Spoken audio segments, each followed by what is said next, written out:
and welcome to Roadmap 2023, our election issues and personalities tracking program. I am Ladi Akeredoluale. Thanks for joining us. My guest on today's edition says the role security forces will play will determine whether or not the 2023 presidential and other elections will be free, fair, and credible. My guest also says even though INEC's preparations have been thorough and detailed, and the legal process has also helped, the Nigerian human factor will be more important as to how things eventually turn out. Roadmap 2023 talks to legal practitioner, Senior Advocate of Nigeria, Jibrin Okutepa. Jibrin Okutepa, Senior Advocate of Nigeria, thank you for your time. Welcome to the program. Thank you, Ladi, my brother. How are you? I'm fine, thank you. I thank you for joining us today. Let me begin by asking you, what's your general impression so far about the electoral process ahead of these 2023 elections, both from the position of the law and the position of how things are supposed to be done ahead of the election proper? Well, Ladi, let me confess that in terms of planning, Nigerians are very good at planning, sometimes planning to fail. So in my humble estimation, the planning are okay. The Electoral Act 2022 that have been put in place that introduced the method of technology as instrument of collation of results at polling units and the rest of them are very good innovations that everyone with patriotic zeal and commitment to democratic development and growth in Nigeria should be happy about. So my only fear as we go on in this program is the human element. You know that Independent National Electoral Commission, as the name implies, supposed to be an independent institution that has been shadowed by the Constitution to organize, undertake, and do us proud by organizing credible, fair, and acceptable election to Nigerian people. I have my fear about the human elements in INEC. The top echelons may be infested with patriotic zeal and commitment to deliver free, fair, and credible election. But Nigeria is also a humongous and populous nation of over 200 million people with polling units spread across every nook and cranny of Nigerian societies. And these polling units are to be manned by Nigerians of Nigerian parents born on Nigerian soil with Nigerian blood flowing in their blood veins. And so there is the tendency for what I refer to as Nigerian factors in doing things. In our society, unfortunately, it appears to me that the element of integrity, honesty, commitment to national goal and objectivity appear to have taken almost complete flight from the subconsciousness of most average Nigerians that are saddled with responsibility of doing what we are supposed to do to make our Nigerian society a better place for us to live in. So while on paper and in theory, the preparation appears to be very well undertaken and done by INEC on paper, my fear is in the practical implementation of that arrangement.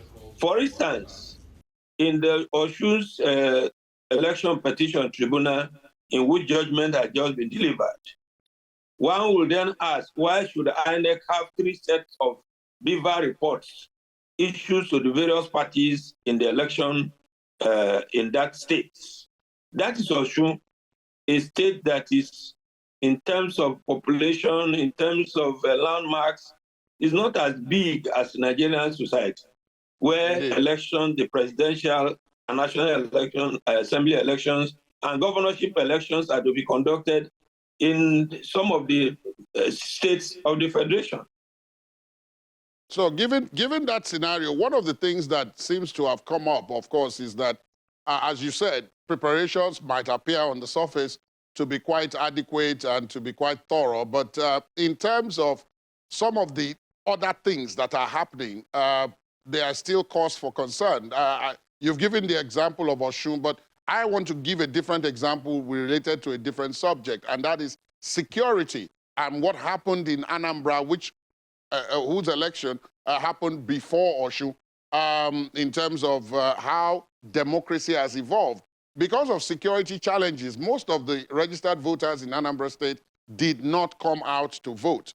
And there were those who pointed out that, well, whoever it was that emerged from the process has some kind of legitimacy crisis in terms of democratic ethos. But the Nigerian Constitution does not put any kind of limitation or a threshold on how you get elected. So again, is this a balance between what is morally correct and what is legally correct? Well, when you say Nigerian Constitution does not put a balance of a checks on the number of persons that is required to win election, I do not think I agree with you. Because when you look at the Constitution, it sets out the guidelines or the criteria of how a president of the Federal Republic of Nigeria should emerge, and that of the governor should emerge, the senatorial and House of Rep or members of House of Assembly should emerge. In all of these things, the thing that cut across the constitutional requirement is majority of lawful votes. Now, democracy, as I understand it, is a product of a government of the people, by the people, and for the people. And so, in democratic government, that as I understand it, is that the people are sovereign. The sovereignty of the people is fundamental to the legitimacy and the existence of government. That is where democracy is properly practiced. Like the election in Anambra, for instance, I do not think that it was a product of the majority of Anambra people, because the insecurity scared a lot of people from coming out to exercise their franchise. And in that state, you may also have noticed that there were so many pre-election litigations where the political actors, rather than allow internal democracy to work, engage in do or die politics of imposition. And at the end of the day, you will discover that what we practice generally in this country, in part of the world, in the name of democracy, is really not democracy, because the will of the people are almost in all democratic processes in Nigeria, beginning from preparation for election, pre-elections, to elections, to announcement of results. The will of the people are always invariably subverted. Now look at the primaries of all the political parties. Without exception, you will hear the story of dollarization and Nigerianization, if there is any word like that, of corrupt inducement to secure tickets of political party at all costs. So our own kind of democracy, from my own understanding, and I've been on the field for a very long time, is that the will of Nigerian people hardly matters when it comes to democracy in Nigeria. And so when you talk about majority of lawful votes, you hardly can find majority of lawful votes in Nigerian democracy. What I see do, and people do, is majority of money-backed will as to who they want to impose on Nigerian people. That is why public opinion hardly matters in our country. When you devote this considerable portion of your station to in aid of your civic obligation to inform, educate, and let the government know that what is being done is not correct. Hardly do you see Nigerian government listening to and taking corrections from enlightening and educative and sometimes nationalistic programs like this, your program. So sometimes when I get invitation to speak, I hardly want to, because it appears to me that we engage in exercise of futility in speaking the truth to power. Nigerian powers hardly want to hear the truth. If you tell them the truth, you are branded as somebody who is anti-government. None of Nigerian people is an anti-government. How do you be anti-government? Without government, you cannot exist. So security in Nigeria today is one of the fundamental elements that is undermining democracy. And INEC, as you know, does not have the coercive apparatus of the state to do what it's supposed to be doing in terms of independence of organization, independence of announcement of results, independence of transportation of the electoral materials, independence of everything. So for me, again, that is another issue about the characters and the attitude of Nigerian people. The security forces, the security agencies, how are we sure that the starvation they face in terms of the emolument and the resources that is supposed to be available for them to take care of themselves, that are not readily available as it ought to be available, will not undermine even the will of Nigerian people, and those who have the resources will start buying votes and asking that results be altered to favor a particular set of people. So when you look at all of these things, you begin to wonder. You may have listened to the Nigerian Bar Association's State of the Nation conference that was organized.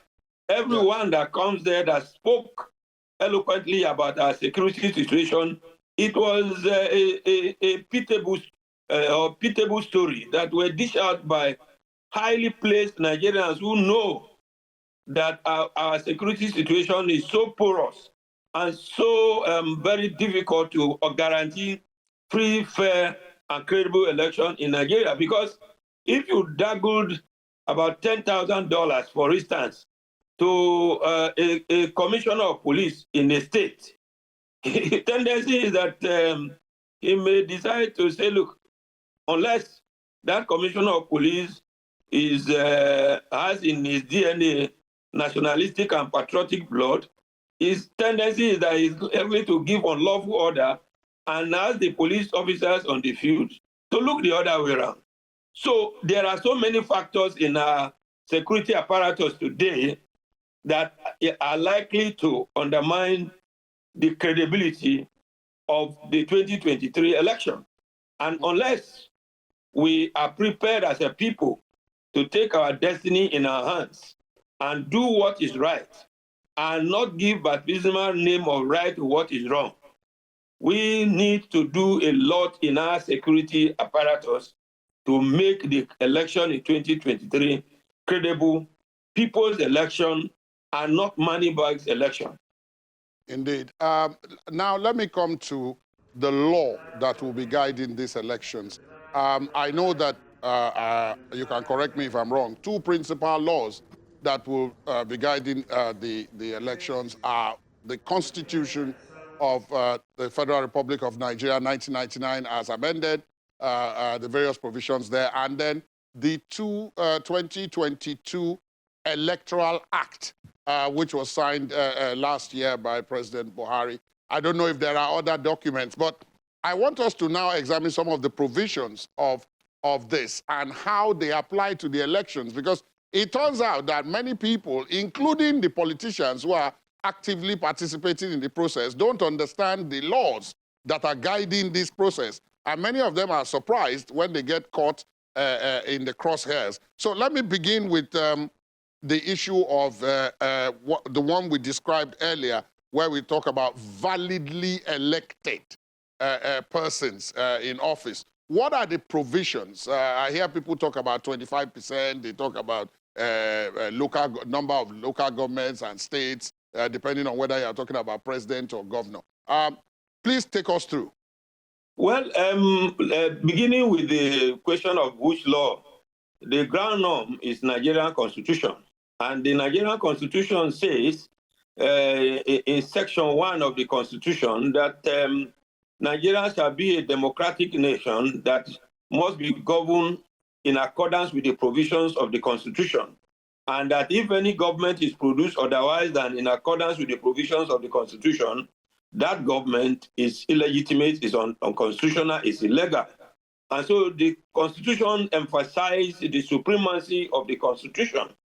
Then the second law is the Electoral Act 2022, and then the guidelines that have been issued by the Independent National Electoral Commission that have been interpreted by superior courts, including the Supreme Court, as having the force of law. So those are the principal laws that governs the election. And in terms of winning election, the Constitution has set out how a governor should emerge in a state. He must win certain number of percentage of vote in at least in 1/4 of this local government and majority of votes. And once that governor emerged through that constitutional provisions by winning the number of votes, the percentages required, then the Constitution says is deemed to have been elected as governor of the state.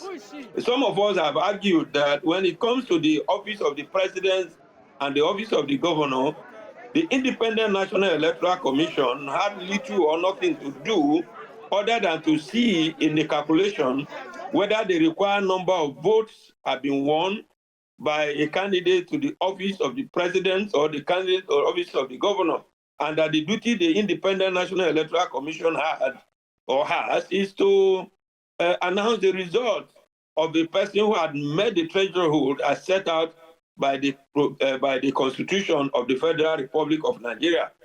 But as a living historian to some of the things that have happened in some states where INEC had declared elections inconclusive on the basis that the number of persons who are yet to cast their votes as are on the register of voters are more than the number of persons are still more to determine the winner of the election.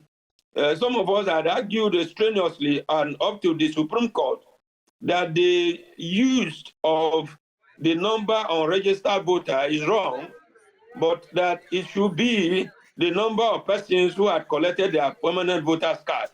Happily, now I'm happy to say that in the new guideline, the new Electoral Act, that requirement of the number of persons on the register of voters to determine the winner of the election have been done away with. We now have whether or not in the areas that elections are yet to be concluded, whether the persons who have collected their permanent voters card will be able to influence the outcome of the election.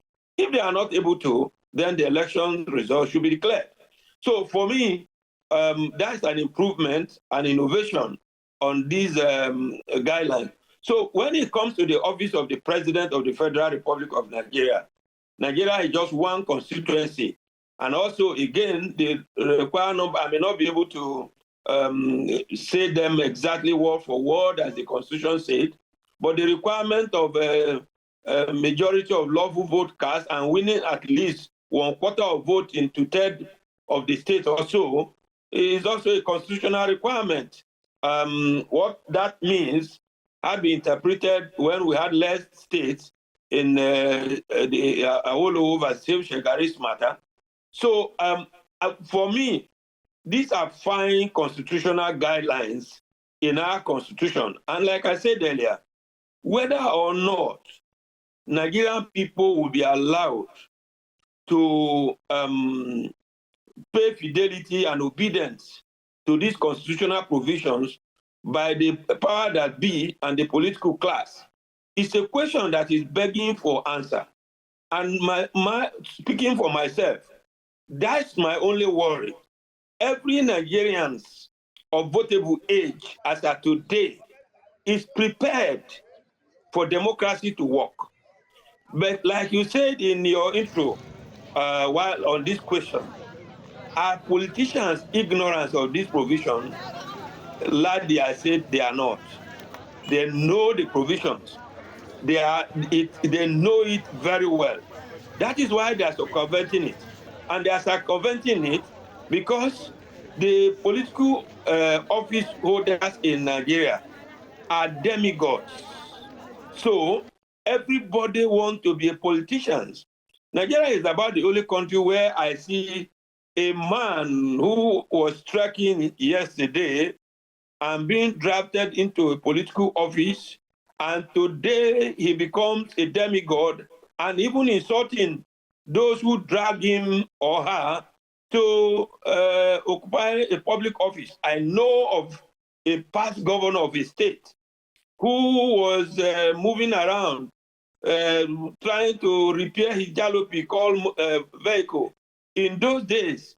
But today is a godfather insulting virtually everyone that has aided and abetted his being imposed on Nigerian people in that part of the country.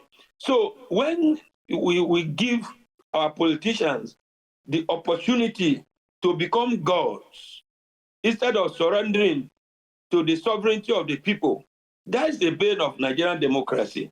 And today, you see politicians in every nook and cranny of Nigeria now, humbling themselves, eating what the villagers eat, drink what the villagers are drinking. But the moment they impose themselves on us and are in office, it is difficult to see that indeed it will be easier for a camel to pass through the eye of a needle than to see Nigerian politicians the moment they acquired powers through the means other than the free, fair, and credible election. So I'm not going to be bothered about the analysis on the fine sections, fine provisions in our constitution and in our electoral act and in our guidelines. I'm worried, and Nigerians should be worried, how Nigerians will themselves sabotage fine efforts of other Nigerians in trying to give a credible leader to Nigerian people. As of today, with all respect to our political office holders, we hardly have political leaders in Nigeria. All that I see us have is political rulership, who lord it over us, and whatever they want us to have is what we will have, not what we desire. It is what they say they will give to us, that they will give to us. We are like those beggars who eat what falls from the crumbles of the master's table. So I see fine provisions of law. If we have nationalistic, patriotic, and to follow through this law, Nigeria will be the best place to be. I refer you to the Donald Trump's election in the United States of America. What happened in the United States of America was a complete display of independence of institutions. But in our country, Nigeria, allegiance is not to the Federal Republic of Nigeria. Allegiance is to the one that has the means of production, the money bags, the one that is owner of power and will the authority of the state. And so if you are not careful, you are exterminated. Nigeria is about the only country where democracy is hijacked by the use of helicopters, the use of guns, and that kind of electoral misconduct will be rubber stamped on technicalities by the courts of the land.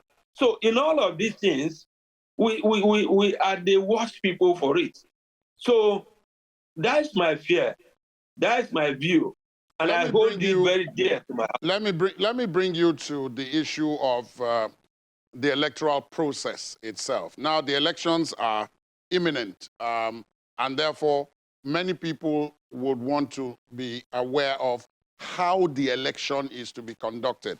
there had been so much controversy in the past over manual versus electronic transmission of results. We hear that at some stage, it will be electronically transmitted. Then at some other stage, the manual part of it is still there to be done. What does the 2022 Electoral Act provide in terms of this collation of results? Because we are told that elections are won and lost at the point of collation. So that's where everybody's eye should be. So what are the provisions? Which one is electronic? Which one is manual? Well, hitherto, when we were using what's the name now? Before Beaver came in, INEC was a smart card reader. Thank you very much, my brother. INEC introduced a smart card reader in which it was expected that the accreditation done on smart card reader will match the accreditation in the voters register.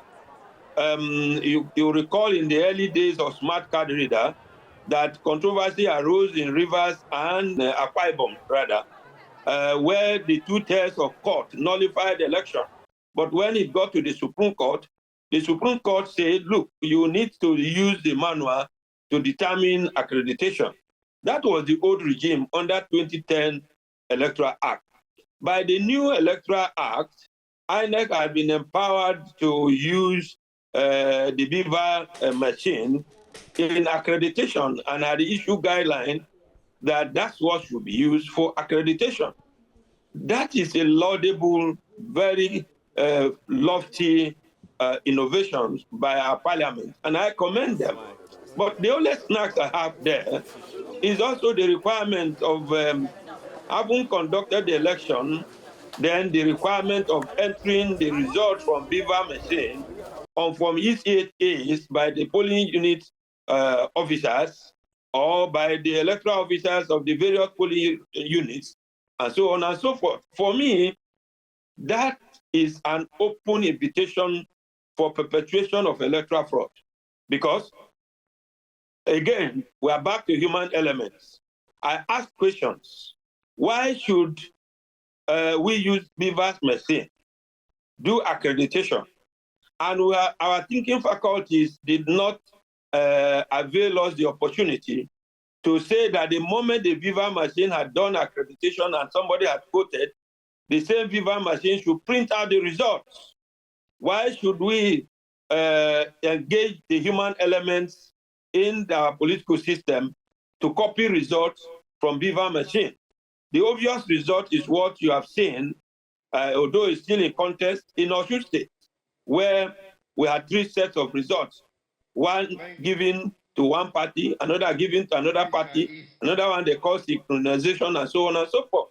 So we were still, for me, we have a system where our laws will give you something lofty with one hand and take it away with bad hands on the other hand. Otherwise, if we are thinking to go digital and technology, in other climes where some of us have had the privilege of traveling to, the moment your result is, your vote is cast, the machine should be able to print out the result of the election, and the agents of the political parties should then collect the result and go and put them together. And then it should be transmitted direct to the back end, where the entirety can be printed without human manipulation. So let me agree with you that in Nigeria, speaking from my experiences, the advance of civilian rule, I don't want to call it democracy, that elections are not usually rigged at the polling units. It is at the collation center. The only time maybe you may have rigging of election at polling unit is when the politicians engage political talks to cut ballot papers away at the time that people are online to vote, or encourage, aided and abetting the use of guns and scatter the way people, and then go to thumbprint the vote on their own. There are evidence from scientific analysis and the results of previous elections where just 5 persons sat and voted for the entire local government. The scientific evidence is there. The court may not look at it, but we have it. And the earlier the Nigerian courts engage in aiding the growth of democracy by doing away from archaic legal theory of putting roadblocks in the ways of losers of election, the better for us. For instance, I have suggested and submitted on several occasions that rather than wasting public resources and public money by INEC defending indefensible electoral outcomes in some of the polling units, some of the states, INEC should be grateful to losers of elections who have had the opportunity of pointing out these anomalies to INEC, and the INEC should be able to say, look, we will not announce this result or will not recognize this result. In other words, I am of the humble view that for Nigerian electoral process to produce the desired outcome, given the state of our laws, and to give teeth to the laws as we have, INEC must be truly, truly in name, in action, in decision, independent.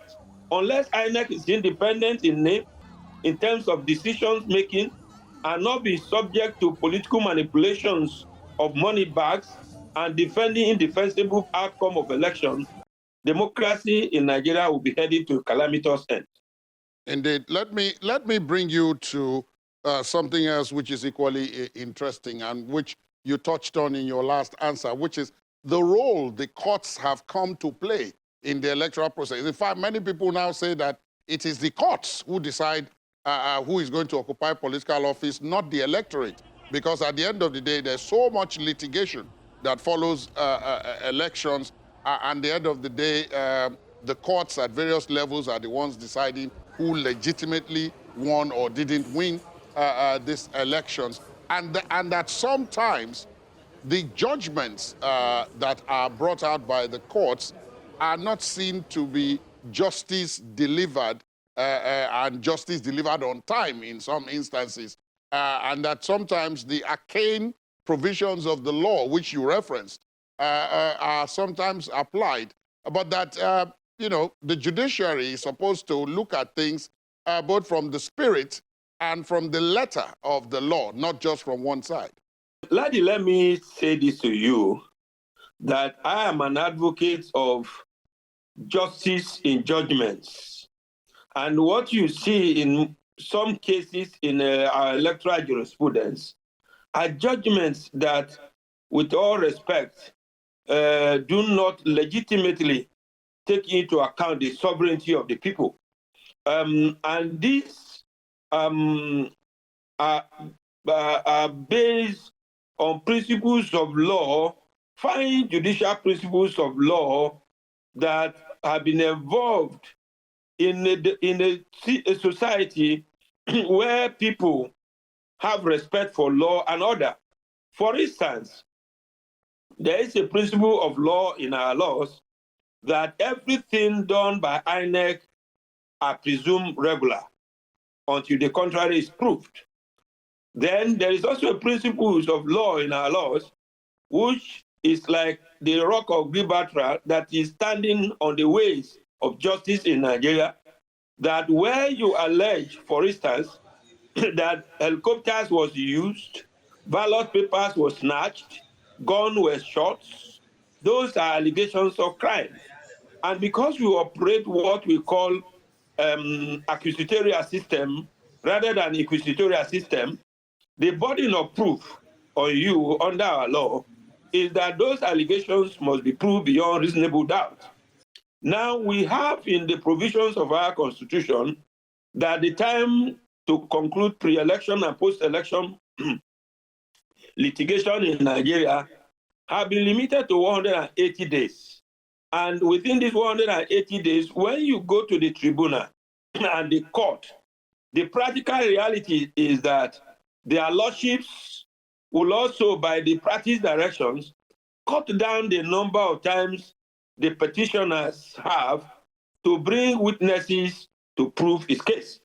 And you'll discover that the witnesses that you are bringing, we have decided by the practice direction that these witnesses can be represented by alphabet and then they come to court. But you are making an allegation about election in a polling unit. The electoral law says the party agents for that polling unit, their names, their passports must be submitted within a given number of days before the election is conducted. INEC had this thing as public documents. Politicians are entitled to getting copy of this document from INEC.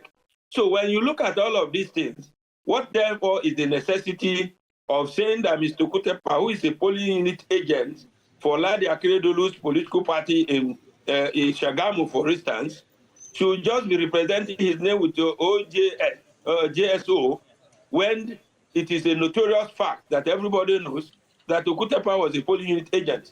So now our courts, despite the fact that the judiciary has taken judicial notice of rumors as being pastime or construction sites, have, with all respect, refused to take judicial notice of political rascalities of politicians in Nigeria in cutting away and encouraging political thuggery, in undermining the sovereignty of Nigerian people, and have insisted that when you make allegations of electoral fraud in polling units, that you must call the polling unit agents who witnessed the allegation, and that what Ladi heard and saw that is told to Okutepa, that Okutepa is telling the tribunal that what happened there will amount to hearsay evidence.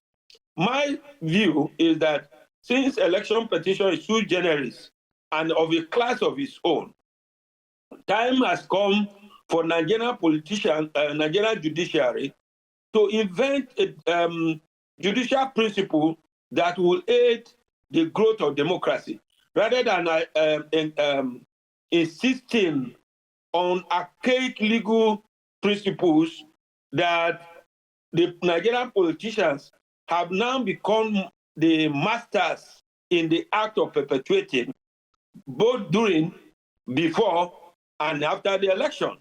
Once INEC stamp results and give to you, and you produce them in court, our courts are equally insisting that the results of the elections must be tendered by the maker. And I then ask, who is the maker of INEC documents?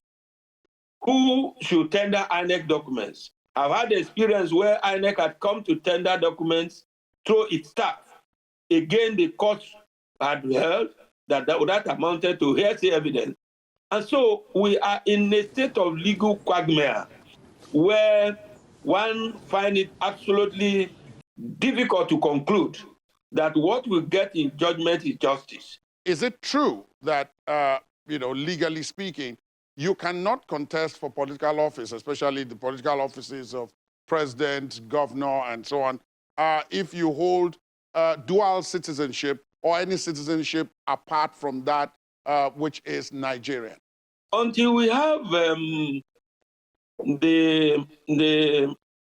authoritative decisions of Nigerian Supreme Court, I will speak first as a lawyer, what the law says as of today, and what the lordships at the Court of Appeal have said, and what my perception as a Nigerian is. As of today, given the authorities that come out of the Court of Appeal, if you have a dual nationality, you can still contest election in Nigeria. But these are issues that are subject matters of litigation that may likely end up in the Supreme Court. My view as a lawyer and looking at the provisions of Section 66, for instance, or other 68 or 66, I'm not too sure of the exact section, but it cut across National Assembly, State Assembly, governorship, and president. There is a provisions in the Constitution that says that if you hold a nationality other than the nationality of Nigeria, you are not qualified to contest election. And that is why when you are giving form to fill as a politician, there is a provisions in INEC form where a question is posed, whether you have taken on the nationalities of another country before or not. You are expected to say yes or no. Some politicians, knowing fully the implication of saying yes, will always say no, even though empirical evidence exists that they hold dual nationality. For me, it is a fine principle of law that where you hold dual nationalities, you cannot and you should not be president of Nigeria. You should not be governor in Nigeria. And the reason is simple. If you hold dual nationality, you have dual loyalty. And we need Nigerians of impeccable loyalty to the Nigerian project to lead Nigeria. Because majority of these people with dual nationalities, the moment they create problem for us in Nigeria, up they jump to the plane to the other country where they are also citizens. And the Nigerians who have no privilege and opportunity of the being dual nationals stayed in Nigerian soil to suffer the consequences of misgovernance of these Nigerian politicians. So if the Constitution says in one breath that if you hold dual citizenship, you should not contest, I do not see the rationale of subjecting that provisions of the Constitution to Section 28 of the same Constitution that talks about who is a Nigerian citizen by birth and all of the people who can forfeit the citizenship of Nigerian society. So my view as a Nigerian is that I would like to see that our courts come out with a definite pronouncement that if you decide to take other nationality as a citizen of another country, say a citizen of Barbados Republic, for instance, and then you come back again, you are a citizen of Nigeria, and you misgovern us, the next thing you run away. And you are living witnesses to those who have put us into economic and political quagmire, taking flight out of Nigerian society the moment they are coming face to face with the law of the land. So for me, I will support a decision that says that once you decide to become a UK citizen, a British citizen, an Ireland citizen, an American citizen, you can't come and be saying you want to govern Nigeria. Leave it for those of us who have not had the opportunity of taking dual nationality to fix our society. Like President Muhammad Buhari will say, no one can fix Nigerian society other than Nigerians themselves. And I do not think that those with dual nationality have that loyal, one indivisible loyalty to Nigerian society. They have dual respect. And after all, permit me the use of this ecclesiastical example. You can't serve two masters. If you are a Nigerian citizen and an American citizen, you are likely to see where your bread is buttered and trade your allegiance with that society.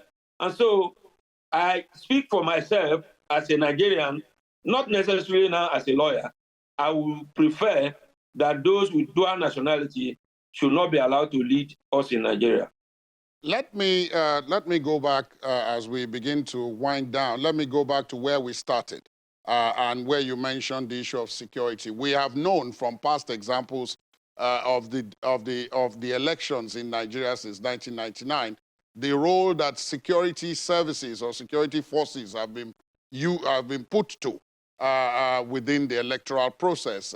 Some have said they have enabled quite a lot of the shenanigans that went on within the electoral process, whether it be the police or it be the army or other such services.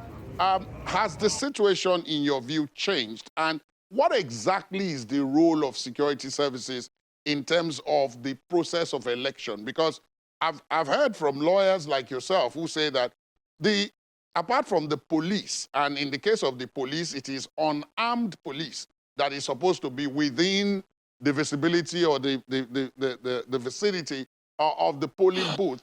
The armed ones, there's a particular number of yards or kilometers they're supposed to be away. And then the others who are armed, like the army and so on, we're not even supposed to see them anywhere near the polling booth. Yet, on election day, many times we see this happening. I see that the role of our security agencies on paper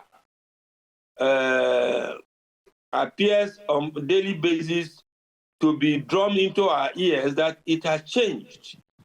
But as a man that has witnessed and seen the practical reality, I think that the Nigerian factors that are inherent in our security agencies are growing in geometrical proportion rather than in nationalistic proportion. And what do I mean? I had earlier on given you the examples of January 6th elections in US, where the security agencies in that society says that they owe allegiance to the American Constitution and not the occupant of the office. Ladi, it will interest you to note that when you pick the commission form of our military personnel, especially the high-ranking officers, you will discover that rather than owing allegiance and swearing allegiance to the Federal Republic of Nigeria, their allegiance is to the Commander-in-Chief of the Armed Forces. The forms are there.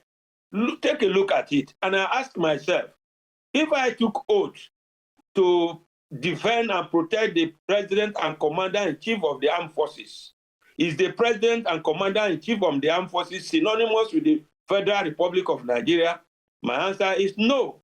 So we first of all need to look at the training and reorientation of our security agencies, because today, 99.5% of our security agencies owe allegiance to the power that be in office, not to the Federal Republic of Nigeria. Allow me to thank you very much, Mr. Okutepa, for your time on the program today. It's been a pleasure speaking with you. Thank you for your frankness on the issues. It's refreshing to hear from someone who actually tells it the way he believes it is. Thank you for your time. Thank you, Ladi. That's our program today. We would, of course, like to hear from you on the conversation. Our social media handles are right there on your screen. You can also listen to this and previous episodes of the program via our podcast. Please visit our website, channelstv.com, to get started. I am Ladi Akeredoluale. Goodbye.